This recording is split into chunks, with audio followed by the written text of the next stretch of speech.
북한이 1월 초에 열겠다고 밝힌 8차 노동당 대회, 아직 개최 소식은 들려오지 않고 있습니다.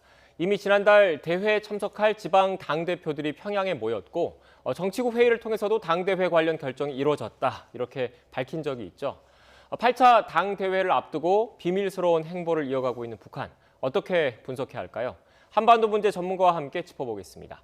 조한범 통일연구원 선임연구위원 나오셨습니다. 안녕하세요. 예, 안녕하세요.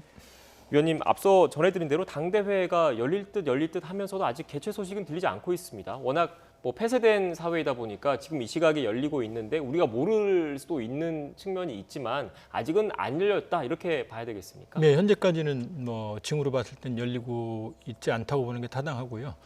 그런데 이제 내부 그동안 첩보에 의하면 1월 5일 개최가 될 거라는 첩보가 있었습니다. 이제 확인은 안 됐지만, 그리고 12월 20일경에 지방에서 당대표들이 평양으로 향발을 했다라는 그런 얘기들이 나왔거든요. 그러면 지난 7차 당대회 규모로 봤을 때 한 3,500명 대표, 한 1,500명가량의 방청 계획을 포함한 5,000명이 됩니다. 그럼 그거보다 지금 규모가 축소됐다 하더라도 수천 명이 지금 격리 중인 상황일 거거든요. 평양에 도착했을 때. 왜냐하면 김 위원장이 이건 실내 행사를 행사 내내, 지난번에는 3박 4일 했거든요.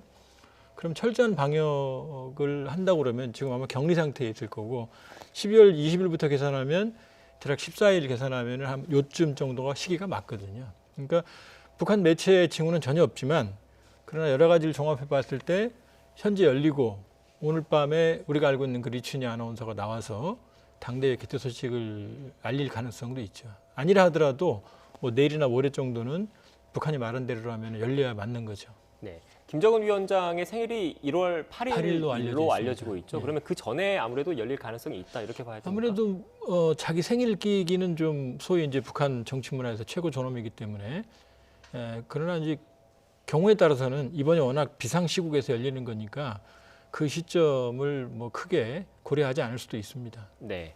그리고 일단 말씀하신 걸 좀 정리를 해보면 지난해 그 12월 하순쯤부터 각 지방에서 모이기 시작했는데, 아무래도 북한도 코로나 바이러스에 대한 염려가 크니까 일단 격리 상태에서 일련의 그 진단 검사 등을 받아보고 이상이 없는 사람들만 당대회가 열리는 노동당 청사라든지 이쪽에 들어갈 수 있게 할 거 아니에요. 그런 걸 좀 추이를 지켜보고 있다, 이렇게 봐야 되는 겁니까? 물론 이제 지방에서 출발하기 전에 철저하게 검사를 했답니다. 그런데 이제 평양에 도착해도 북한 소위 최고 존엄이 참여하는 긴 행사이기 때문에 다시 격리를 할 가능성이 있고요. 지난해 있었던 최고인민회의의 경우에는 최고인민회의 그 사진을 보면 자리가 듬성듬성 몇 개가 비어 있었어요. 그 얘기는 행사 당일날 발열 체크에서 걸렸을 가능성이 높거든요. 그러니까 지금 시기의 유동성을 두는 이유는 날짜는 정해졌지만 격리 상태에서 어떤 일이 벌어질지 모르거든요. 아마 그 시차를 고려했기 때문에 시간을 완전히 고정하지는 않은 것으로 보여집니다. 네, 북한도 코로나19 관련된 그 상황이 심각하기 때문에 시차를 고려했지만 1월 중에 열리긴 열린다, 이렇게 봐야 1월 되겠네요. 이미 초순에 열린다고 그랬고요. 네. 만일에 여러 가지를 고려한다고 그래도 만일에 중반에 끝난다고 그러면은 10일이 넘어가면은 초순에 열린다고 말할 리가 없거든요. 그러니까 10일 이전에 끝나되 아마 보통 한 2박 3일, 3박 4일을 하거든요.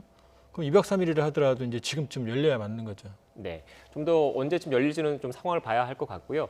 저희가 이렇게 노동당 대회에 대해서 관심을 갖고 있는 이유부터 한번 살펴봐야 할 것 같습니다. 북한 같은 경우에는 당 우위 국가잖아요. 그렇기 때문에 노동당 대회가 어떻게 보면 북한이라는 국가 내에서 가장 큰 정치 행사인데 어떤 의미가 있는 겁니까? 그러니까 이제 당이 지배하는 국가이기 때문에 쉽게 말하면 우리는 헌법이 최고법이죠. 그런데 북한의 공식적인 법 체계가 헌법 위에 노동당의 규약이 있습니다. 그러니까 노동당의 규약이 헌법보다 더 초월적인 지위를 가지거든요.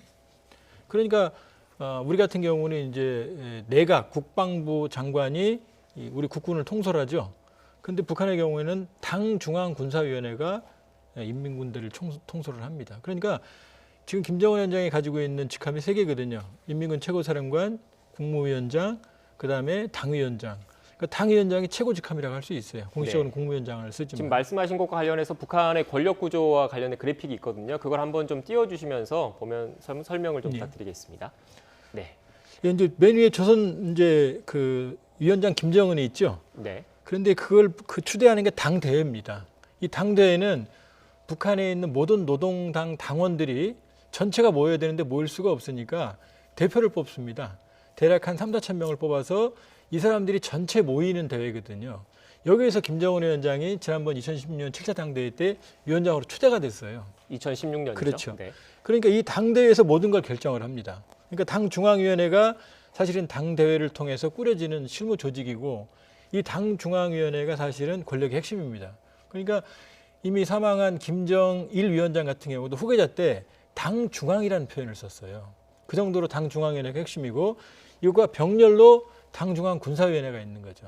그러니까 지금 김정은 위원장은 당중앙군사위원회 위원장도 위원장 겸임하고 같이 있죠. 네. 직함을 하고 그다음에 이제 우리가 알고 있는 매일 나오는 정치국회 이게 이제 당중앙위원회의 산하에 정치국, 정무국, 검열위원회인데 이 핵심이 정치국인 거죠. 여기에 네. 정치국 상무위원이 있고 이게 김정은, 최룡해, 김덕훈, 리병철, 박봉주 5명이고 정치국 위원이 14명이고 후보위원이 13명입니다. 그러니까 이 30인이 노동당의 핵심으로서 북한 권력의 최고 서열이라 볼 수 있죠. 네, 앞서 당 그 노동당의 그런 권력 기구도를 보셨는데 북한 같은 경우는 노동당 당위 국가이기 때문에 우리가 흔히 얘기하는 최고인민회의가 우리로 치면 국회격이다라고 그렇죠. 하는데 예. 정회 그 당정할 때 정회 파트에 있지 않습니까? 그 예. 최고인민회의는 예. 우리의 국회격인 그런데 그건 결국 이런 당대회에서 결정된 사안들을 사실상 추인하는 역할만 하는 거죠. 그러니까 이번에 지금 당대회를 열잖아요.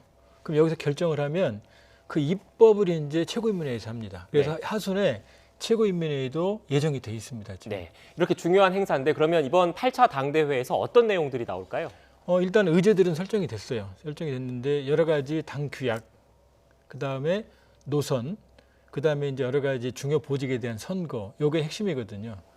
그렇게 보면 이미 뭐 김정은 위원장은 뭐 최고 직책을 다 가지고 있기 때문에 뚜렷하게 변화가 있다 하더라도 권력의 변동이 있는 건 아닌 거고요. 노선입니다. 이미 지난 2016년에 원래 당대회는 5년마다 열게 돼 있었어요. 그런데 5년마다 못 여니까 아예 5년마다 조항을 삭제해버렸습니다. 지금은. 그런데 공교롭게 이번에 5개년 개혁, 2016년에 5개년 국가 경제발전 전략을 짰는데 이게 실패했거든요. 그러니까 이번에 새롭게 세워야 됩니다. 그러니까 이 국가 경제발전 5개년 전략의 방향성 첫 번째, 그다음에 두 번째는 대미 메시지, 비핵화 협상, 그다음에 세 번째는 대남 메시지. 이게 지금 핵심이라고 볼 수 있습니다. 과연 어떤 방향으로 나올지.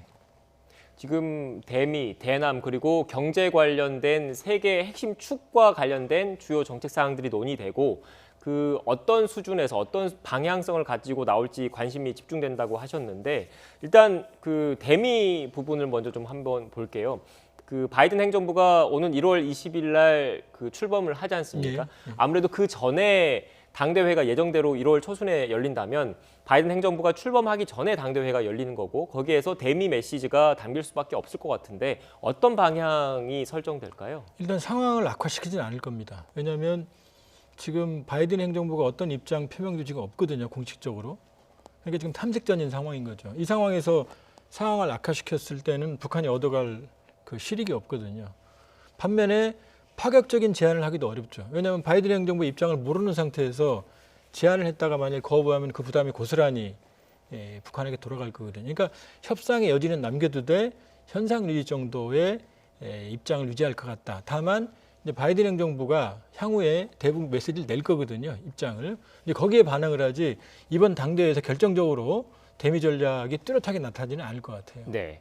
지금 우리 입장에서 가장 우려스러운 거는 결국 그 북한이 새로운 미국 행정부의 출범에 맞춰서 대미 협상력, 대남 협상력을 높이기 위해서 추가 도발을 하진 않을까 이 부분이 가장 우려스러운 부분이지 않습니까? 그런데 앞서 저희가 뉴스 초반부에 쭉 전해드렸는데 이란 같은 경우에 우리나라 선박을 납포했습니다. 물론 이 선박 납포한 거에 대해서 여러 가지 의도와 배경이 있지만 이란과 미국 사이에 갈등이 고조돼 있는 상황에서 동맹국인 우리나라의 선박을 납포를 했고 역시 이란 역시 핵합의가 불발된 상황에서 바이든 행정부의 출범을 앞두고 있거든요. 여러모로 북한과 좀 비슷한 상황에 처해 있는데 이란 같은 경우에 이렇게 좀 어떻게 보면 강한 모습을 보였거든요. 북한은 어떤 선택을 하게 될지가 궁금합니다. 이란의 경우도 명분은 환경오염이거든요. 명분이 그렇게 크질 않습니다.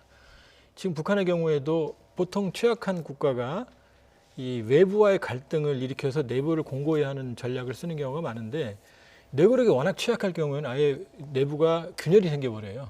그 정도로 지금 북한이 어렵기 때문에 지금 상황을 악화시킬 가능성은 제가 보기엔 높지 않습니다. 왜냐하면 지금 대형 도발을 했을 경우에는 결국 바이든 행정부가 거기에 양보할 가능성은 거의 없거든요. 그래서 북한이 얻어갈 수 있는 실익이 거의 없죠. 또한 남북관계 역시 마찬가지고요. 그러니까 도발의 가능성은 제가 보기엔 상당히 낮고요. 도발을 한다 하더라도 중저강도일 거다. 그러니까 고강도의 도발을 통해서 협상을 할 것 같지는 않고 오히려 협상의 여지를 남겨둘 겁니다. 파격적인 제안을 하지는 않지만 왜냐하면 최근에 북한 행보를 보면 비동맹이라든지 이런 차원이긴 하지만은 국제 협상을 강조하고 또 이 파리 기후협약 같은 그 지구 온난화에 대해서 협상 의지를 지금 공개적으로 표시하고 있거든요. 그 얘기는 간접적인 대의 메시지를 볼 수 있거든요. 그러니까 상황 관리하되 고강도의 도발을 할 가능성은 제가 보기엔 희박해 보입니다. 네, 고강도의 도발을 할 가능성은 낮다고 일단 보셨는데 남북 관계도 연장선상에 좀 질문을 드릴게요. 그 김정은 위원장 같은 경우 지난해가 노동당 75주년 기념식이 있었지 않습니까? 그때 사랑하는 남녘동포라는 얘기를 꺼낸 적이 있습니다. 이게 향후 남북 관계와 관련해서 어떤 그 함축적인 메시지가 담겼다라고 봐야 되겠습니까? 그렇게 빈말을 하진 않죠.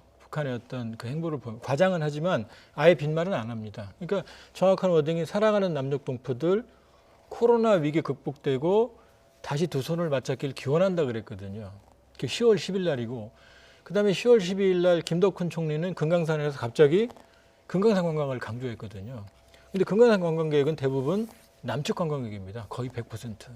보면 지금 어려움에 처한 김정은 체제에서 지금 신년사가 연속 2년 없던 게 거의 북한 역사상 최초예요. 한국전쟁 뺀다고 그러면은. 그 정도 어렵다는 얘기거든요. 결국 남북관계에서 돌파구를 찾을 수밖에 없고 고난의 행군기를 겪었던 김정일 위원장도 남북관계, 그러니까 고 정주영 회장의 소떼방북, 2000년 남북정상회담, 2007년 괴성 금강산 이 남북관계로 돌파구를 마련했거든요. 그러니까 제가 보기에 김정은 위원장의 돌파구는 아마 남북관계일 겁니다. 경우에 따라서는 남북관계에 대해서는 협상의 여지를 좀 더 공개적으로 경우에 따라서는 파격적인 제안까지도 가능한 상황입니다. 네, 남북관계 돌파구 말씀을 하셨는데 이 코로나19 상황이 남과 북 모두 어떻게 보면 올해 그 공통의 관심사인 거지 않습니까? 이 코로나19와 관련해서 의료 협력이 그런 남북관계 돌파구가 될 수 있을까요? 이미 김정은 위원장이 말할 때 코로나 위기 극복되고라는 표현을 썼거든요. 네. 코로나 위기 극복되고는 된 후회가 아니고요.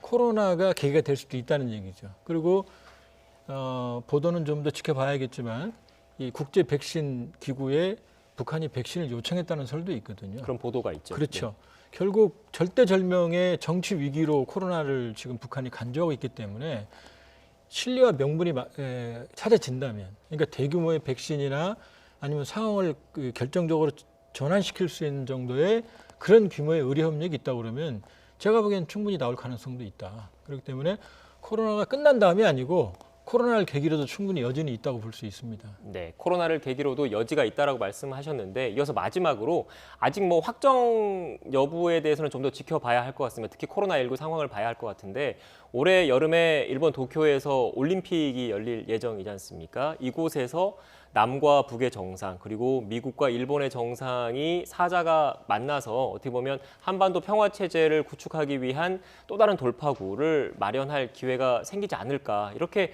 그 조심스럽게 관측하시는 분들도 계시더라고요. 선생님께는 어떻게 보십니까? 사실은 이제 도쿄올림픽까지가 골든타임입니다. 네. 그걸 지나면 이 정부는 임기 후반이고요. 평창올림픽 북한이 참가하면서 한반도 평화로서 시작됐거든요. 지난번에 왕이 부장이 일본도 왔고 한국도 왔거든요. 그럼 일본 입장에 스가 체제에서는 올림픽에 지금 사활을 걸고 있거든요. 그럼 만일에 여기에 북한이 참가한다면 중국, 한국의 도움을 받아서 그럼 평화올림픽이 되죠. 그다음에 흥행도 성공하고 그다음에 2020년에는 또 베이징 동계올림픽이거든요. 여기에 또 협력을 하고 그다음에 이걸 통해서 2030년 남북 공동올림픽에 한중일이 협력을 한다고 그러면 그림이 굉장히 좋게 나오거든요. 그러니까 한중일이 모두 남북과 중국과 일본이 모두 협력할 수 있는 게 지금 동아시아 평화 릴레이 올림픽이라고 명명되는 이 계기거든요. 그러니까 가능성은 충분히 있고 중요한 건 그걸 실현하는 우리 정부의 노력이라고 볼 수 있습니다. 네, 그 시발점은 아무래도 북한의 당위 국가인 북한의 최대 행사인 이번 8차 당대회에서 어떤 대남 메시지가 나올지가 일단 그 시발점이 될 것 같은데요. 좀 더 지켜봐야 할 것 같습니다. 지금까지 조한범 통일연구원 선임연구위원과 함께 이야기 나눴습니다. 오늘 말씀 고맙습니다.